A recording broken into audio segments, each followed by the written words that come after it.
O metrô de São Paulo dá início a um plano de contingência para tentar reduzir os impactos da paralisação dos metroviários. Pelo menos 4 milhões de pessoas são afetadas pela greve iniciada ontem.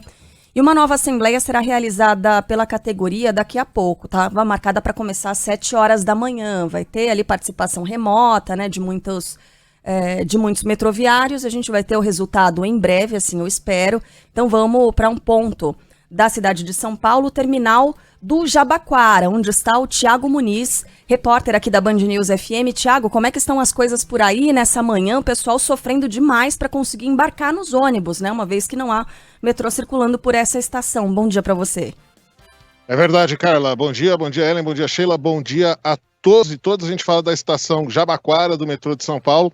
A situação aqui ao redor nesse momento, na zona sul da capital paulista, é semelhante à de ontem, que a gente mostrou. A gente tem aqui o piquete realizado pelos metroviários, que, aliás, a gente até observa que o pessoal não está acompanhando nesse momento. A assembleia, então, ela efetivamente ainda não começou. As pessoas ao redor que chegam na expectativa de que alguma coisa possa acontecer, de que a operação possa ser aberta, mas nada nesse sentido. Um movimento bastante semelhante ao de ontem. A gente fala daqui nesse momento porque temos aqui a porta fechada, a expectativa por parte do acompanhamento dos metroviários. De qualquer maneira, como você bem disse, é o transporte público por ônibus, por outros meios, que estão com os pontos de ônibus abarrotados, carros de aplicativo com preço muito acima do que a gente registra normalmente. A greve afeta as 3 principais linhas do metrô de São Paulo, a linha 1, linha Norte-Sul, linha 3, linha Leste-Oeste, e a linha 2, que liga a Avenida Paulista a outros bairros da cidade, além do monotrilho da linha 15 Prata da Zona Leste. Todas, então, de muita importância para o paulistano, afetando milhões de pessoas, não só paulistano, gente da região metropolitana de São Paulo que sai das suas cidades e que vem trabalhar em São Paulo, fazer os afazeres por aqui e não conseguem na manhã de hoje. A Band News FM ouviu ao longo da manhã pessoas que estão tendo dificuldades para trabalhar, para fazer o que tem que fazer na cidade, mais uma vez, por causa da greve. Nem sabia de nada. Cheguei aqui, estava tudo fechado, porque fiquei sabendo em cima da hora, né? Ontem fiquei sem trabalhar. Hoje eu vim novamente para poder ir e até agora nada. Não vou nem tentar entrar no ônibus que não cabe, de tão cheio que tá. E eu queria saber por que eles não resolvem o problema do metrô, entendeu? Ou dos ônibus, entendeu? Do que é que seja, entendeu? Eles podiam tomar uma providência, resolver a situação do povo. Sempre sobe para nós. Provavelmente não tem como eu chegar lá no horário, entendeu? E não tem também alternativa para mim ir para lá. Aí nós brasileiros tem que ter esse transtorno todo ou perder o dia de trabalho. A Assembleia de hoje representa, segundo os metroviários, a primeira vez em que eles vão votar a partir de uma proposta efetiva da companhia do metrô. Essa proposta foi enviada durante a madrugada de hoje, por isso que eles se reúnem para votar essa proposta daqui a pouco. Estava marcado para 7, deve acontecer daqui a pouco a Assembleia. Na noite de ontem nós tivemos a colocação de uma possibilidade pelo Ministério Público do Trabalho de cláusulas que foram aceitas pelo Sindicato dos Metroviários, e eles aguardaram até às 11 da noite por uma resposta do metrô, resposta essa que não veio, e assim eles decidiram continuar com a greve. Para quem nos ouvia ao longo do dia de ontem, a gente informou que haveria a possibilidade de liberação de catraca. Isso foi confirmado, a reportagem da Band News FM e a outros órgãos de imprensa, pelo próprio metrô. O fato é que, na mesma manhã em que o metrô fez esse anúncio, ele também entrou com um pedido judicial para que houvesse a operação com um mínimo quantitativo de funcionários e não com a catraca livre. No fim, esta decisão, na segunda instância da Justiça do Trabalho, foi acolhida, mas os metroviários mantiveram a greve, dizendo que teria havido um acordo em primeiro lugar. Esse é o panorama, então, mais uma vez, cabo de guerra, um lado puxando corda, um lado puxando também a corda, estourando para a população.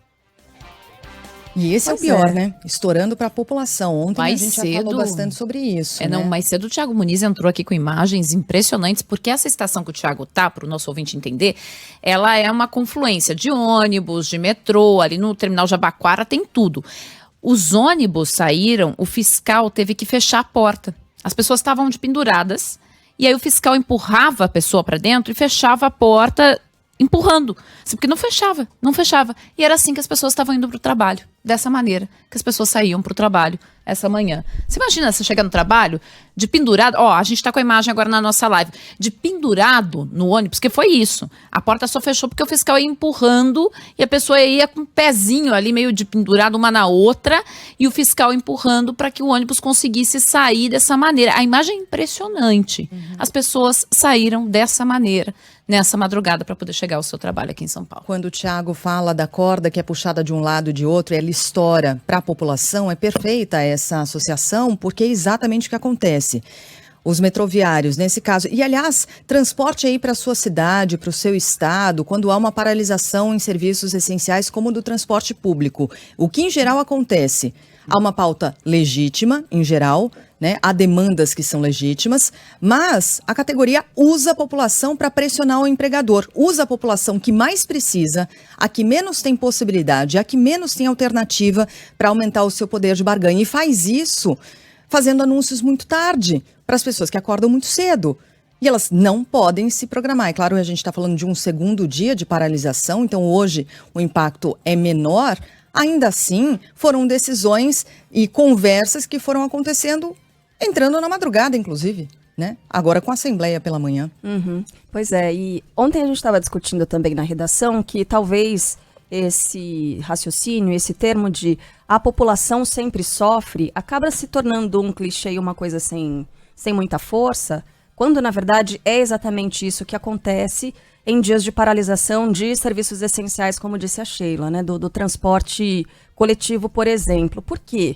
Porque em outro tipo de paralisação, primeiro toda uma rede, toda uma cadeia é afetada para que no fim, somente na ponta, as pessoas, o público em geral, né, os consumidores que são prejudicados. E nesse caso não, é exatamente o contrário.